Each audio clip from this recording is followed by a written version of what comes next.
Welcome to Stars and Stripes. Our flag is the symbol of freedom and justice for all. Many brave Americans fought and died for this freedom. America was founded on Judeo-Christian principles. When we allow our Constitution to be destroyed and God is taken out of America, there is and can be no freedom. Mike, thank you again for being on Stars and Stripes. And we ended last time talking about the weather, talking about the economy, and the effect of what the weather has on our lives. Tell us a little bit more about that. Okay, well, we covered the weather and with the weather control. Well, go to your supermarket, see how much food costs. Okay, so now then that's going to directly impact the family budget. Especially look how many's out of work. Now you see what Congress has done and the White House has done in recent history with all these trade acts. Where have all the jobs gone? They've gone overseas. Now that was done on purpose. You have to understand what the New World Order is. We're going to be getting into the economy and banking in just a moment, but you have to understand who the New World Order is. That's just the label that we have attached to a certain group of people who've been around a long time. They're a group of people that really own and control the banking industry. Now, you look up who they are. They're international bankers. They've been around a long time. They started the banking industry that we know about today. You'll find out that they have financed both sides of every war since the revolution in this country. They're, believe it or not. Let me stop you for a minute. You said that they financed both sides of the war? In other words, it doesn't matter who wins, or what? It doesn't matter who wins. When you're in control of the economies of both sides. Does it matter? If you're in control of the Federal Reserve systems of both sides, it wasn't always called a Federal Reserve System. That's what we call it now. And a lot of people don't realize the Federal Reserve System is a private bank. Yes. And every Western country, matter of fact, every country except for about 3 or 4 now in the world have a Federal Reserve System. Okay? So that means that everything feeds through their system. There's 13 families at the top. When you look up the bloodlines of these families, they go way, way back. They go all the way back to the Knights Templar. We don't have time for a history lesson here. You'll find out that all the banks are tied into it, and you're going to find out that this is really what all the fighting was about in North Africa. I know what they told you, it was jihadists, and that's not what it was about. It was about petrodollars, and it was about the banking system. Matter of fact, you find out that's what the revolution was really all about, not what you've been told. And then you find out that's what the war between the states was about. It was about 2 different banking systems. The North had one banking system. The South had another banking system. It had nothing to do with slaves. It had nothing to do with anything else. It had to do with the banking systems. Okay? And the banking system that went out is the one that we're under now. They had deeper pockets than what the banking system in the South had. And the reason I say it couldn't have been about slavery, because some of the biggest slave owners were blacks in the South. They owned some of the biggest plantations. Please explain that, especially in the state of Virginia. That when I found this out, I said, you know what? We need to stop talking about racism. Tell them about racism. That's about power and control. Never about skin. Talk about it a little bit. I know we're going off on the agenda just a little bit. Well, we're not really going off on the agenda. These bankers, this is one of their greatest ploys. Boy, they love this racism thing. Yes. Whoa, boy, they love to play into that. Just get you butting heads like that. They love it. Division. A house divided against itself cannot stand. Now, let me tell you something about this right now. They had slaves in the North. Thank you. Grant kept his slaves after the war between the states was over. It was not a civil war, folks. They like to brand it a civil war because that takes attention away what it was. It was not a civil war. It was a war between peoples with 2 different types of government and between 2 different banking systems. That's what it was about. And you had to learn about what the Morale Act was. The South was paying 80% of the taxes to the federal government. 80%. Now, they passed the Morrill Act, which was going to take about another 10%. Tell me, how can you live on 10% of your income? It's difficult. Probably impossible. Now, wait a minute. Why was the South going to be paying 80% of the taxes? Why wasn't the North that had all the industry, why weren't they paying their fair share? That's what the war was really all about, folks. I'm sorry, the war was about money. Okay? Now then, hey, let's get this racism thing going. Next you got a speech to free the slaves. Well, the speech was only aimed towards the South. The speech should have been for the whole North and South. Exactly. Well, when I was growing up, when you went in and filled out applications, it said on there, Caucasian, and it either said Negro or colored, and then had other. Mm-hmm. Later on, it got changed to black and white. Right. Why did it change to black and white? Now you got a clear-cut division. See how sneaky these people are? Yes. They're sneaky like that. Now then, you see, one was about race. You were of this race for identification. The other wasn't about race. Hey, you're black and we're white. There's a clear division. Right. You see what I'm saying? So they pulled all these sneaky little tricks on us. Now the race card starts being played. And every time you turn around, it's the race. Why? Well, if we're fighting among ourselves, folks, we can't see what these dirty politicians and these industrialists, what they are doing up there in Washington, D.C. You're too busy out there shooting each other. You're too busy out there seeing how the foxes are robbing the hen house, because you're too busy, instead of working together as Americans, you're out there butting heads. And who's losing? Everybody's losing. Right. Everybody. And so this has been one of the greatest tactics that they've ever used, and it's been extremely successful. And if the American people would wake up to it and get rid of this race card, they're going to disarm this group in Washington a lot. They're going to say, hey, forget about the race. Let's get down to issues. Now, they don't want to talk about issues. I'm making $174,000 in 126 days. We're going to talk about issues? What, are you kidding me? I don't want to talk about issues.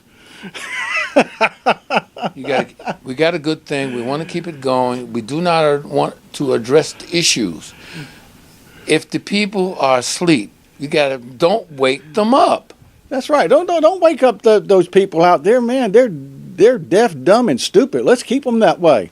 And that's what they want. And actually, if you listen to the news reports and you listen to their speeches and actually listen, turn our brains on, folks. They're telling you that. They're insulting you. They are being condescending to you. Just listen to them. That's what they're saying. You're not good enough. Obama came right out and said the American people were not smart enough to figure out these economic issues. What do you mean not smart enough? What, are we stupid? I mean, he said that right in his speech. While we're talking, let's talk about Ferguson and that area. It wasn't about Michael Brown at all. It's about what you were talking about. Go ahead. It was really what was talking about. First of all, you have to get down what really happened. I'm sorry the young man was killed, but he was just in a strong-armed robbery. He was in. Turned out that he had done a bunch of other stuff. This policeman just happened to come along and saw what was going on. So he stops it. He stops and the confrontation begins. The policeman was in fear of his life. And if I was there, I would have shot him sooner. I'm going to tell you that right now. I got a man that's weighing about 100 pounds more than I am, stronger than I am, towering over me. And I've already been hit and my head's already bashed in. I used to be a policeman. I wouldn't have taken that much punishment. Tell the people that in our training, what a police officer is supposed to do when he applied deadly force, in times of any kind of harm to others, you have to make a decision. Not only that, how they politically use this event to do what they want to do as far as this racism goes. Well, this has been a test result, really. by the government. And this was all predicted way in advance, many, many months and months and months ago, that there'd be test results, what they call beta testing. You want to see how the population's going to act. They did this in California and LA riots. Matter of fact, it was actually some of the officers that were going around bombing some of the buildings to keep the riots going. They got caught right on film. Same thing happened in Ferguson, believe it or not. The FBI comes in there in Ferguson and disarms the Oath Keepers. Who are the Oath Keepers? Trying to keep the Constitution. They were invited in because people were so in fear of their lives of what was going on by the hoodlums. We're going to get to who the hoodlums really were here in a minute. Go ahead. Because 90-some% of them were not Ferguson people. Thank you. I want you to bring that out. They were not Ferguson. I'm going to show you how tricky your government is here, folks. You got to add all these pieces together now. So now then, the Oath Keepers going, they're invited. Hey, that's like you. You're living in your house. Hey, John, man, I've got some problems. I need some help. Come down and help me. Will you help defend me and protect me? And then I, as a friend, say, yeah, I'm coming. That's the Oath Keeper. Yeah, I'm coming. They go down there. What do the police do? Disarm them. Why do they disarm them? Because they're having complaints from the FBI. The FBI doesn't want them in there. Well, the FBI doesn't want anybody doing anything. The police were told to stand down. They were told they couldn't go out and actually arrest these felons that were committing these fires. The felons actually had safe havens set up in churches and other places where they could go rest, get food, get more guns, get more ammunition. Believe it or not, the police were not allowed to go in and stop it. The Oath Keepers were disarmed. They weren't allowed to defend. And yet they were the ones, they weren't going out doing anything. That was just like me. You mean tell me I'm in my house here and I don't have a right to defend my house and my life? That's what they're telling the people. But you find out the real Ferguson people, the working class people, in a lot of these neighborhoods, there'd be a white house, a black house, a white house, a black house. Go across the street, it was the same. Guess what? They were all banding together to defend themselves. Where's the racism? There is none. None. Of course, you got something here. Most of these are mostly working people. Go ahead. Oh my goodness, these are working people. No cameras on them. No. No. Yes, unity. You can't put. No, you can't. You can't put any cameras on white people and black people working together. No, you can't do that now. Don't do that. Let's go ahead and put all our cameras on the communists who have been brought in by the busloads. And by the way, that was confirmed. Communists brought in by the busloads. And a lot of them were even brought in with automatic weapons and explosives, brought in. Oh, you didn't hear that in the news, did you? Of course not. You're not going to hear that. So who's the outsiders burning down the city? It's them. It wasn't the Ferguson people. Ferguson people wanted them out. Where did the cameras go and Shrapton go? Oh, boy, he's making deals with the rioters. But who really are the rioters? The people that don't even live in Ferguson. Right. That was mentioned just a little bit. Just a little bit. That shows you I don't trust the nightly news on TV for worth 5 cents. Get your news someplace else. Now, this is a beta test to see how much the American people are willing to put up with. Now, if they get away with it, they're scot-free. They already had a beta test in Los Angeles. They've already had some other small beta tests around the country. Now they're going to see how much trouble can they stir up in the country so they can bring in martial law. Yes. And your government's the one that's behind all of this, folks. Because guess what? Some of the government people were caught setting buildings to the fires in Ferguson. I may still have a film on that. But you don't hear about that either. And you're not going. And now I'm going to be labeled crazy. Well, I can't help it, folks, as all you do is watch your 10 minutes worth of news on mainline news at night and think you know something. I can't help that. That's not, that's your problem. Anyhow, that's what Ferguson was really all about. The Ferguson deal. Now, let me tell you what the government's going to try and do. Because they have pumped out racism from the White House from day one. Because there's big money in this racism issue. You got to understand something. There's big money in this, folks. And there's big money in the prison system. There's a nice there's a nice big brand new prison system that's been built. I'm not the only one bringing this out. Officer Lamb down in Texas, who headed up a big organization, brought this out. The prison system, brand new, built with our taxpayer money, funded has got guards and everything, hold about 50 million Americans. I've already brought this out in the earlier thing. They get paid money for each prisoner they have. Tell them how much. Tell them about how much. I don't know how much. I just know it's big close. money. It's big money. It's a big business. We're talking about billions upon billions of dollars. And there are a lot of private prisons. People are investing now in prisons. Tell them about all that. Yeah, investing in the private prison. We named the two main prison ones. One was CCC, and then the other was Wackahut. They're the two big ones out there. They're private prisons. Now, just think, folks, you go into a private prison, at least if you go into a federal prison or a state, you've got some rights as an American citizen. Right. Go ahead. You go into a private system. There's no rights. Hey, let me tell you something.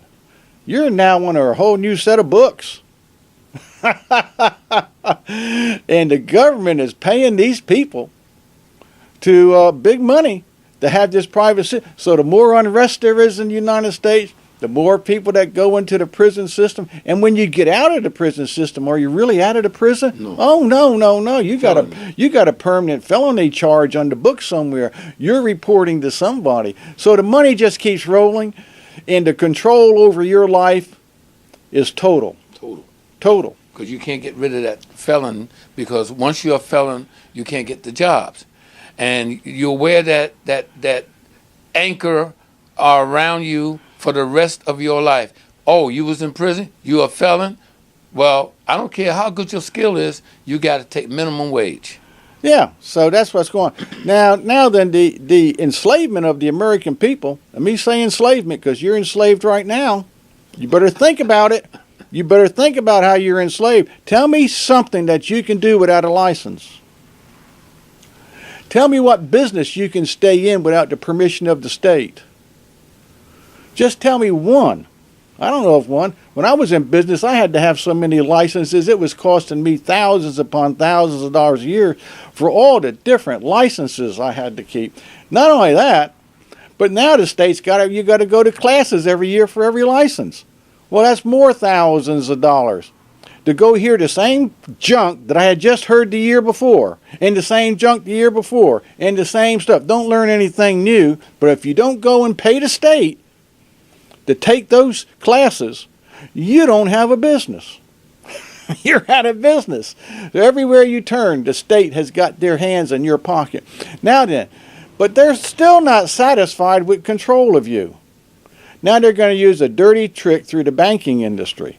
And they're already closing it in. They got the cars with the chips. And well, now they want to, and they've already announced it now.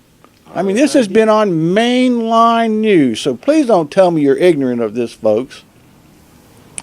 They want to force you by using the banking system, saying, hey, you can't access your funds without this computer chip. Well, now you can't access your medical records. You can't get on an airplane and fly without this. You can't do anything. You can't even buy food without it. They're going to force you, unless we say we've had enough of this garbage, and the chip is going to be placed right here, this part of your hand. It's already been done. You look up the photographs of it. It's already been done. It's about the size of a rice thing. Or in the head, in this area. Why in the head? Well, not everybody's got arms and legs. Then there'll be a scanner. That scanner will have everything, that chip will have everything of your life on it. So there'll be no more money. So any of you think you can get out here and hold a little side job and put some side money aside, well, how can you do it if there's no money? The only thing you can do then is go on the barter system. Well, you better have something to barter with. You better be valuable. Well, how are you going to get anything to barter with if you don't have any money to get anything to start with? Because everything is now digital money. It's digital. It doesn't really exist. It's in a computer somewhere. Now, if it's in a computer somewhere, can somebody accidentally hit a computer key and all of a sudden your bank account's flat? That's all it takes. One accident. Of course, it'll always be an accident and it'll always be corrected. But those that have already gone through this, they'll tell you how quickly it's corrected. It's after you're bankrupt, you've lost your house, you've lost your business. Now then, once that computer chip is in you, and anybody that wants this computer chip has got to be insane. You got to be out of your brain. because that computer chip's going to have a GSP tracking chip mode into it. That means they'll know exactly where you are 24 hours a day. They'll know when you're sleeping and when you're awake. They'll know who you're with. Well, guess what, guys? All you guys that are running around your wives, they're going to know who you're sleeping with. You better find out about this, guys. How about all you women cheating on your husbands? That computer chip's going to say who you're running around with, because these high-powered computers that they've got, they're running 24 hours a day. They have got enough capacity and power in them now that the NSA have fired up to keep track of every human being on the earth, of everything they're doing for every second of the day. Do you really want anybody to know that much about you? Just think about it now, folks. Do you want everybody to know every place you're going, everybody you're with? Now then, the DOD made a suggestion some years back to control the prison population. They'd put a small amount of nerve poison in these computer chips. Now, they're going to deny that, but I read the report. And that little, and you know how big the poison needs to be? Only the size of the head of a pin. That's all it takes. Now then, they won't even need walls around the prisons anymore, because as soon as you escape, they send out a computer signal through the satellite. The satellite finds you. That chip inside ruptures, that poison comes out, and you're dead. Escapee, the prisoner, solved. So you criminals out there, do you really want this computer chip stuff to come in? Do you really? Okay, now I want you to think about this, folks. How do you know, as an honest citizen out there, you're not getting one of those chips? Because they've already mentioned death panels in the health insurance. Once you get up a certain age and you're no longer contributing to society the way they say you should, they've already said they don't want to be paying you to Social Security because you're a drain on the economy. So all you old folks out there, do you really want this computer chip? All of a sudden you just happen to die of a heart attack. Now you can say that this science doesn't exist. Well, I can't help it if you're that backward and don't know about it. Because it's out there for anybody to look at, and they're already using that chip. And they have been chipping animals for decades. Now then, that's the plans of your wonderful government. Now then, the only thing I got to say is, do the people really want the government to keep progressing this way? Well, see, they always say, well, you know, they know better than we. But we need to find out, be more proactive. Find out where our tax dollars are going. Ask our elected officials, what are you doing with our monies? Make them accountable. I think that if the people start asking the right questions and getting some answers that they want to hear, or say, let's investigate. Well, I'll give you an example. Before the lottery was ever put in this state, I'd already researched out the other lotteries, and I was traveling to Virginia. And that really sparked my attention. I was listening to a debate, but they were wondering why the school systems up there were so bad. Because now they had a lottery. All the money was supposed to be going there. Where did all the money go? Why were the roads worse off? Where did the money go? Well, they couldn't find where all the money go. It just evaporated. Well, it went somebody's pocket. Anyhow, you had to listen to the whole debate. Where did the money go? Well, I told the people down here, I said, when the lottery comes in, you think it's going to improve the school systems. I said, no, it's not. You think it's going to improve the highways. I said, no, it's not. I said, that's just another secret tax on the people. That money is going to disappear down rat holes. You're not going to be able to find the rat holes it goes down. So all you got to learn how construction projects are bid on, how the money goes. The reason I know this so much because I know people in the construction industry. It's not always the best bid that gets it. A lot of these bids have got to be padded with extra money, so the payoffs. Now then, if the ones making the bid, if they see, the ones receiving the bid see there's not enough money in there for padding, if you know what I mean, they're not going to get the bid. Somebody's got to get some money under the table. Okay, I just made a lot of people in Raleigh mad at me. Well, that's all right, be mad at me, because you know that's what's going on. Okay, now where's all this educational money gone to, folks? We got the school systems begging for supplies. We got them begging for everything.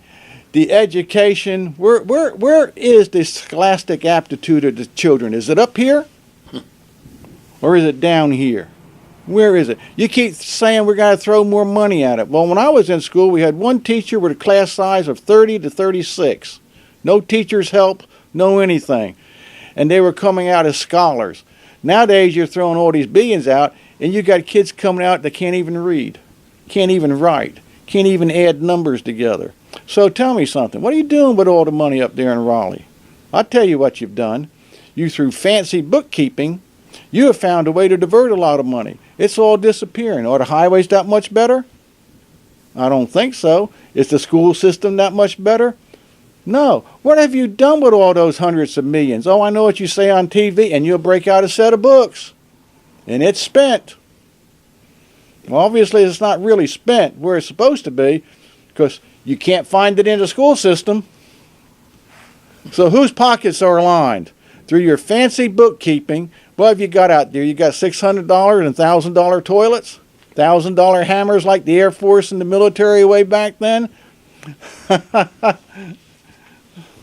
That's another story that we are going to address later on. But right now, we got to wrap it up, Mike. You've told us so much about what's going on in our government. I hope the information that you brought forth, people will start asking the question, where are the tax dollars going? Who are the elected officials that we elected in Raleigh and in the federal government? What are they doing? What are they really doing for us? Are they working for us or are working against us? These are the questions that must be answered, and also the people must actually investigate. We need our own lobbyists. And now, folks, we thank you, Mike, for being on our show again and again and again. Every time you come, as always, you always bring something new. That's our show. I trust you enjoyed today's program. Please contact your congressman and let him know you are displeased with our Constitution being butchered. More executive orders came forth in the last 4 years than ever before in American history. Remember to pray for America. Be strong and of good cheer. Remember, America is worth fighting and dying for, as is Jesus our Lord. Until next time, this is Kenneth T. Jones saying, so long, friends.